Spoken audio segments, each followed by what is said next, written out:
Pero yun na nga, no, hindi pa rin nila natitinag, no. In fact, si VP Sara, I would argue, is getting stronger by the day, no.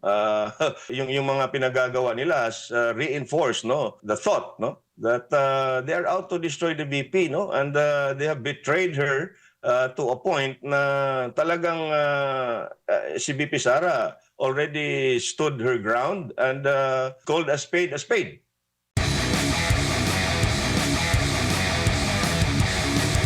Dahil meron pong rekomendasyon ang Quadcom na magsampa ng kaso laban dito kay dating Pangulong Rodrigo Duterte at iba pa. Anong nakikita mo rito, sir? Well, no, that really is political noise and distraction lang yan, no?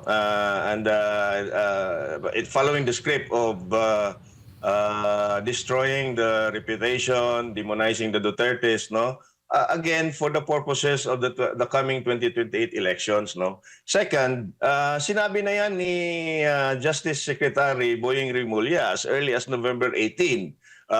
In an ambush interview, sinabi na niya when he was asked, no, na there is already a task force, no, that the DOJ has formed investigating PRRD and some other personalities, no, patungkol doon sa mga nagaganap doon sa Quad Committee hearing, no, especially doon sa EJK during PRRD's war on drugs during his presidency, no. At sinabi na yan ni Boying Rimulya na they are looking at, this is a lesser known law, Republic Act 9851, which is called the Philippine Act on Crimes Against International Humanitarian Law, Genocide, war crimes, and other crimes against humanity. No, this is actually a law, no, that mirrors the law that created the ICC. No, ibig sabihin kinopya lang natin yan, no, sa ICC. It was actually ratified sa Pilipinas in 2009 at 2 years later pa tayo nag-accede doon sa ICC, I think, no, if I remember right, in 2011, no. Tsaka yun na nga, no, ito parang pangdagdag ano lang nila ito kasi if talaga ngang magfa-file sila ng mga kasong ito under Republic Act 9851, no, they're basically saying that the Philippine judicial system is working perfectly. Therefore, wala nang jurisdiction ang ICC because you cannot apply the principle or the doctrine of complementarity which invites the concerned state na pag ayaw o unwilling or unable yung isang estado na mag-prosecute ng crimes against international humanitarian law, saka mag-step in yung ICC. Pero itong si Boying, sinabi rin niya na purely distinct yung ICC cases with the intended cases na ifa-file ng DOJ. So, tingnan mo, wala talaga, no, this is just harassment, intimidation, MJ and Admar, para nga, no, to reinforce their narrative na itong si President Duterte at by extension si Sara Duterte at lalong-lalo na yung mga kaalyado nila na minention na nga nila, mga senador yan, sitting senator, si Bongo at si Bato de la Rosa, na pakakasuhan din daw nila for violations of 9851.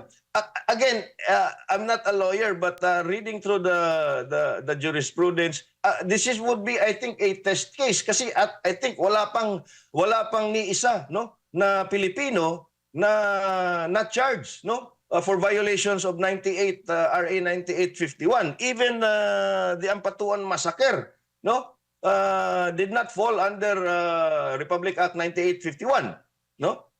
So I don't know what's going to happen. I don't know how this is going to play out in the few months. We have the impending impeachment case of VP Sara, which now became 3 complaints na, pero hindi pa naman ini-endorse. No? So talaga, this is political noise. Ito yung ginagawa nila sa mga Duterte. This is the real political noise to hide itong mga kabulastugan na pinagagawa nitong administrasyon na to, MJ and Admar.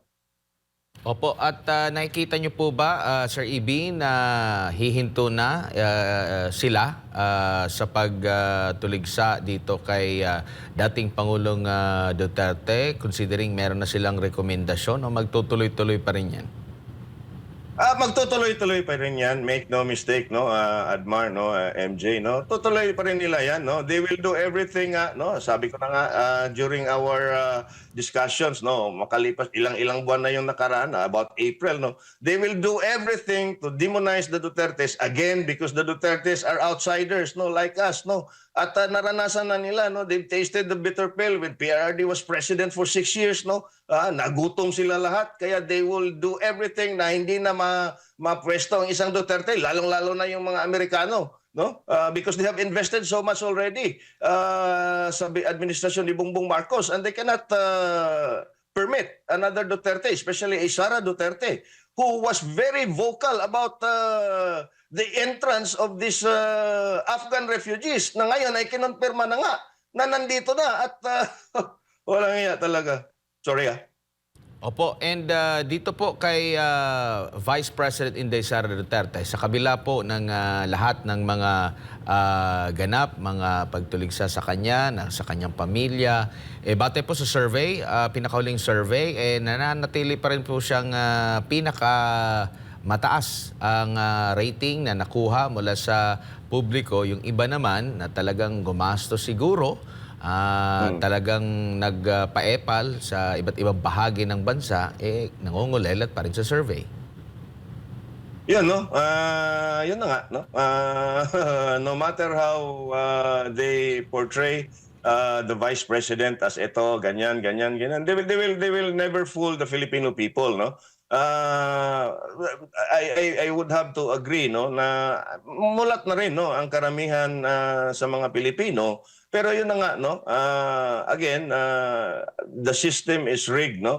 Kasi pagpunta mo sa local politics, ganun naman din. Iboboto pa rin nila yung mga tao na talagang mga trapo, no.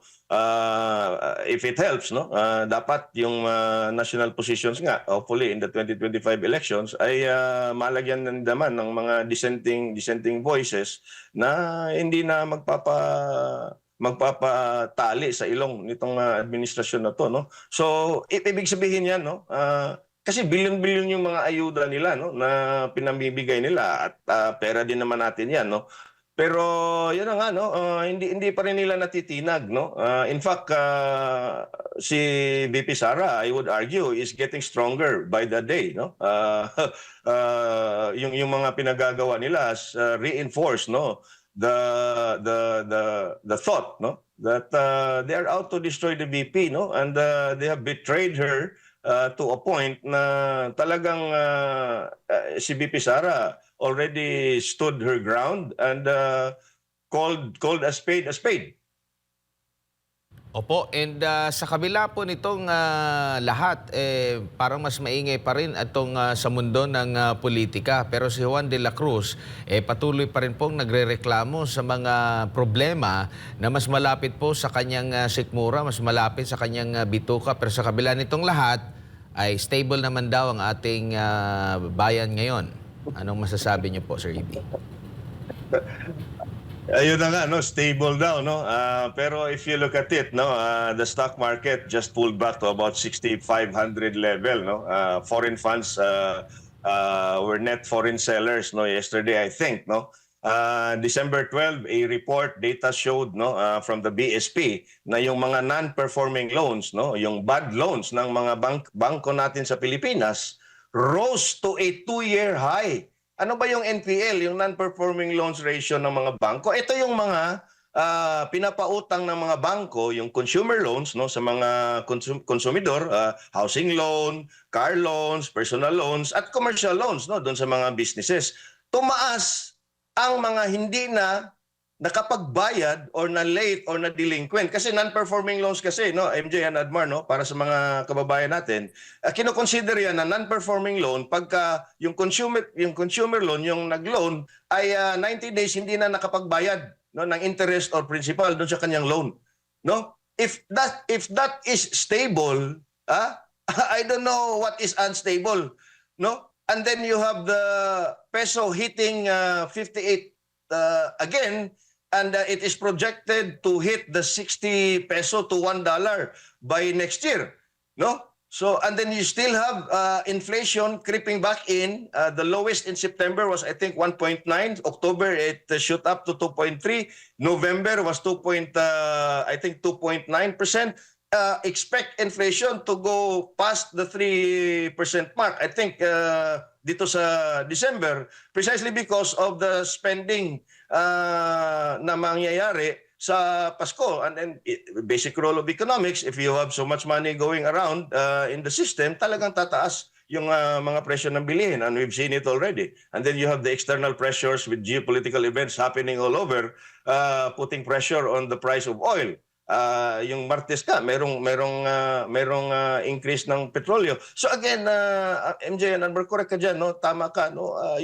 Ang Juan de la Cruz ay siyang nagpapasan sa mga problema ng bayan natin. And majority of those, the middle class, the working class na nagbabayad ng buwis, the largest sector of our income tax base are the ones bearing the brunt. Sila yung talagang